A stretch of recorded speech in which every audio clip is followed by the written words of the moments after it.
V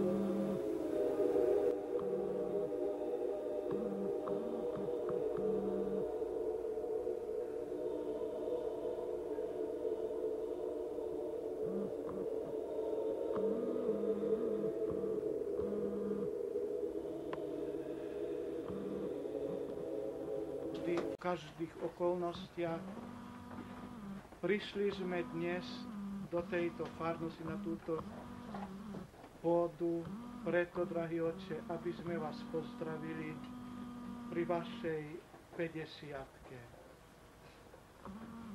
Dosiahli ste vek, ktorý sa hovorí, že už ako si kulminuje a že pomaličky to pôjde z konca.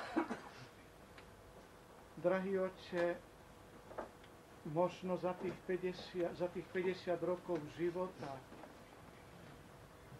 bolo i vám ako kňazovi treba veľa pretrpieť, veľa zniesť, ako si stále sa usmerňovať a stále privolávať Božiu pomoc.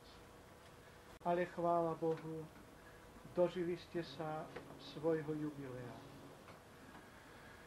Tešíme sa, drahý Otče, nad vašimi úspechmi, nad tým, čo ste vykonali vo svojej farnosti, že ste postavili a naozaj vyzdobili tak krásny chrám, ktorý nás môže reprezentovať.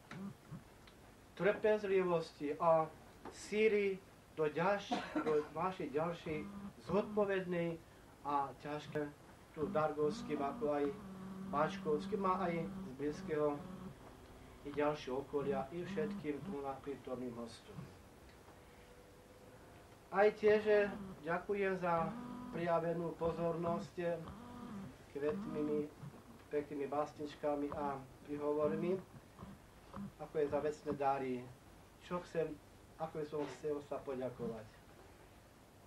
Sú povolania, kedy človek nevidí to, čo urobí. Nemá možnosť si to presvedčiť, to dobré alebo zle urobil.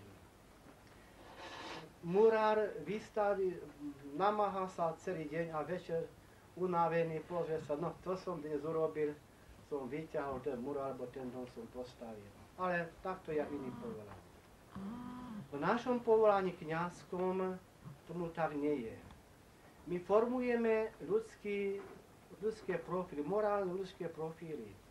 A my nevidíme úspech hneď, či my dobre robíme, alebo zle my robíme. Možno, že ten úspech, ten efekt príde až po našej smrti. Že to slovo, ktoré my zasievame, niekde ono je tam a ono skličí až vhodný čas, možno takto. A my sa toho nedožijeme a nedočkáme a nevieme, či sme to dobre robili, alebo sme zle robili. A preto, ja keď sa vám chcem poďakovať za ten preukázanú pozornosť a prejav takéto lásky, tak by som rád bol, keby ja som videl už teraz ten úspech, svoju prácu u vás, a to vo svojich veriacich, že to, čo ja hovorím, čo ja hlásam, evanjelium, aby to sa robilo, uskutočňovalo v každodennom živote. Ja som nieraz prosil vás, veriaci, že dnes už žijeme v takom svete, kde veľa je ľudí okolo nás ľahostajní vo viere, ktorí nemajú možnosť čítať evanjelium, ani nemajú ani sväté písmo, ani katechizmus, ani to sa nesnážia získať. Ale oni pozorujú veriaceho človeka.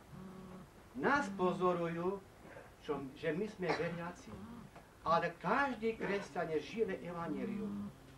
Živé evanjelium a preto tak by som bol rád, keby takto ste mi preukázali priazeň, aby to, čo ja hovorím, to, čo ja prosím, aby ste žili podľa evanjelia, aby sme toto uskutočňovali.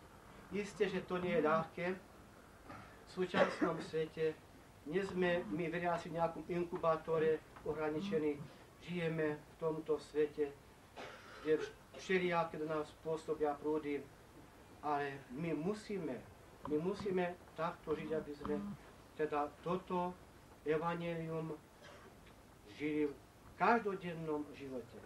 A keďže sme natoľko slabí, všetci máme svoje slabosti, ozaj, že musíme prosiť o pomoc.